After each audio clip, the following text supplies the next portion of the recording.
The New York Knicks just signed a 6'8" do-it-all demon. You're watching Knicks Now by Chat Sports. I'm your host, Marshall Green, and Leon Rose, he listened. I was begging and pleading for the New York Knicks after what happened in the second round of the NBA draft to go out and sign Dink Pate to the New York Knicks Summer League roster.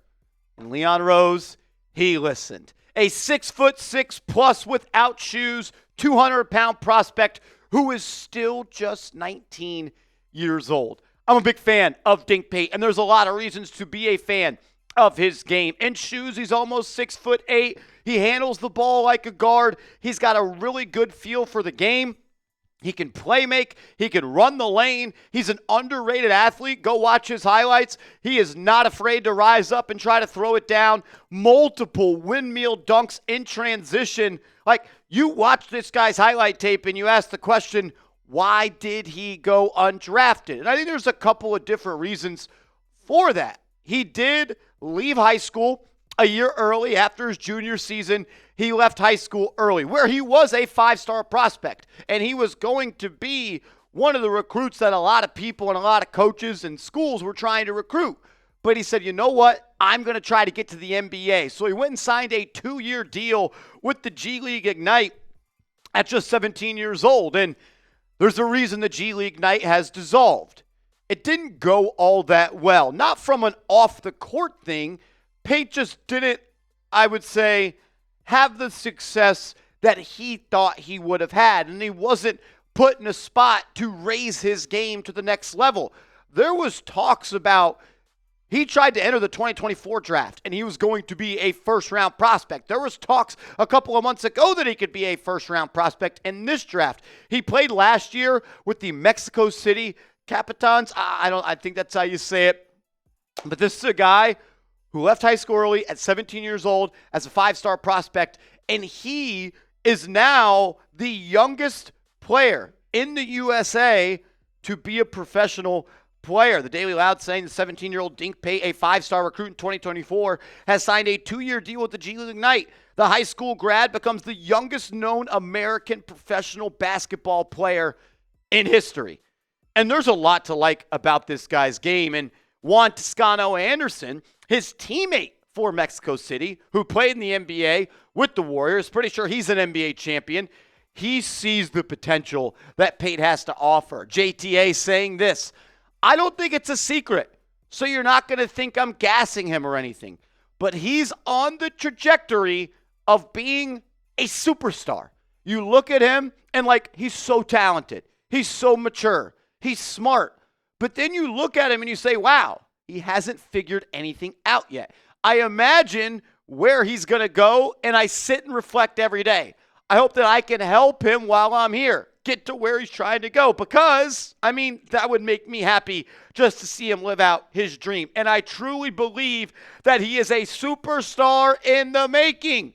So it's just fun to be a small part of his story, because I do believe that he's going to be one of those ones. And you love to hear that. Like a player that's had some success in the NBA, getting to team up with an 18-year-old kid, and you see the potential. You see the juice. You understand why this guy has the ability down the line, got to continue to get better and round out that game to be a special player in the NBA. I also love that Dink Pate at age 17, age 18, and now 19 has played professional hoops against grown men in the G League and in Mexico City. So going to the NBA, I don't think it's going to be that big of a transition for him. Dink Pate worked out for half of the NBA during the pre-draft process.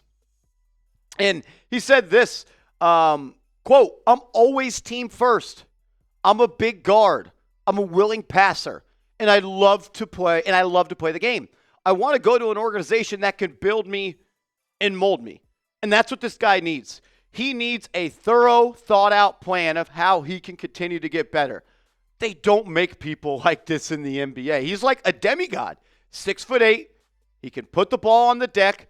He's a great playmaker, an elite athlete, gets up and down in transition, and he can throw it down. He flashes defensive versatility.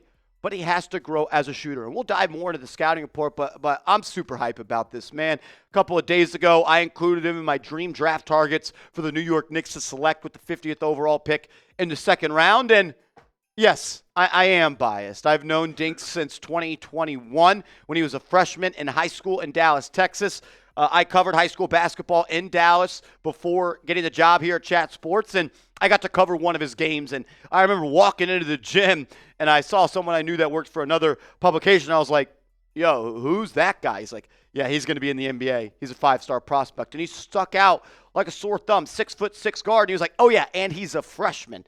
And he had a sick buzzer beater step back three from the left wing. So, yes, I'm biased. I'm going to try to get him on the show as well. We've maintained a pretty good relationship since they're just checking up on him. Already wished him well, and I'm excited to see his growth. He's going to be playing in the Summer League for the New York Knicks, so that's going to be a lot of fun. And, look, I don't want to gas him up, but JTA said it. He's got superstar potential, and he does, because he's a 6'8" guy with guard-like skills who's an athlete, and you just don't see people like that. Nick Roloff, the NBA draft expert here at Chat Sports, wrote this scouting report about him, saying, ideal physical profile for a wing with awesome size and length, has the traits to contribute more defensively, struggled to produce offensively, mainly due to a bad release and a lack of touch. The jump shot has to improve. He didn't shoot the three ball well in the G League. He didn't shoot it well with Mexico City, but what he does well is already something that I think is going to translate in the NBA. Nearly a 6'10" wingspan, an 8'8" standing reach, a vertical not extremely high per the testing numbers, but you watch the film and this guy looks like an all-star wing running down the lane in transition, putting it on people's head tops. He shot pretty well off the dribble during the NBA scouting combine, shot well on spot-ups, not too well on three-pointers, about 27% in an open gym, which isn't great, and that's going to be the major key for him. If he can improve as a shooter, improve his offensive efficiency, and just build on the skills, the athletic ability, and the traits that he already has, like, I'm not going to be shocked if 3 or 4 years from now we're talking about a rotational player that's making a big impact for this team. And I don't know how soon he's going to be ready to play in the NBA. I don't even know if he'll make the Knicks after the Summer League. I'm sure he'll be on the G League. I think it'd be smart to keep him around. People like this don't come around that often. And up here like, Marshall, why didn't he get drafted? I think people are worried about the shot, and that's really the only reason I can come to. But, like, when I think of an ideal backcourt mate with Jalen Brunson, it's a big guard, a guy that's got size, that's got length, can run in transition, and has the ability to handle the ball in crunch time and allow Jalen Brunson to play off ball because he's one of the best spot-up shooters in the NBA 3 years running. He needs to play off ball more. And Dink, I don't think, is ready for that. I think he has that potential in his game. And I'm excited, man. Let Leon cook. Let him cook. Someone cooked here. And I'm not going to say he watches the videos or people in the front office watch the videos, but I've only been banging the table for 3 years for the New York Knicks to pursue Dink Pate. Shout out to you, Dink. Proud of you. Awesome moment for your family. It's been a long road for you, man, and you deserve every bit of this. Enjoy it, celebrate it, and go play your tail off at Summer League. We're rooting for you here at Knicks Now by Chat Sports, and I'm hoping that you make the best of your opportunity. If you're hyped up about the 6'8" guard, the demon, the demigod, hit that thumbs up icon and show some love to the newest member of this team. We do have the Summer League schedule now, and kind of a rough outline of what the roster could look like. I'll tell you that in a second. Make sure you are hooked up with the deal of the day. Go to chatsports.com/KnicksUSA. You can get a Knicks USA themed shirt for 4th of July. That link will be clickable in the comments and description of today's show. All right, the Summer League schedule for the New York Knicks has been released. They start on July 11th at 6 p.m. versus the Pistons. That'll air on NBA TV. Then they'll play the Boston Celtics at 5:30 p.m. on NBA TV. Then you'll play the Brooklyn Nets on ESPN2 on the July 15th. Then July 17th, you'll play the Pacers on ESPN2.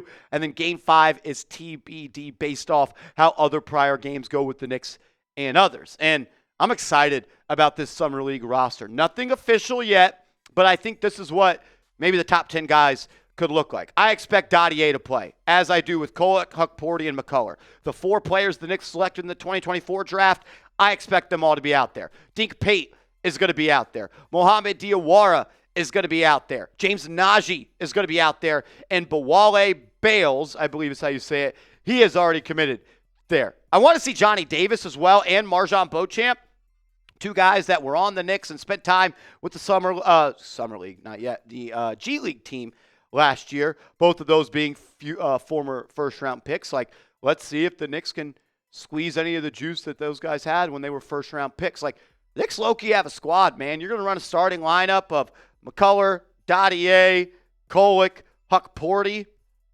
those four guys, and maybe you throw in Dink Pate. Maybe you throw in Mohamed Diawara. Like, it's going to be exciting. We haven't had a lot of Summer League action to look forward to recently, considering Leon Rose hates the NBA draft. But it's going to be a lot of fun. I'm pumped up, and I'm ready to see this team collect some dubs, and maybe I make my way out to Las Vegas for that. Make sure you are following me on social media. I'm on Twitter. I'm on Instagram, @MarshallGreen_. If you could, hit that thumbs up icon for me on your way out.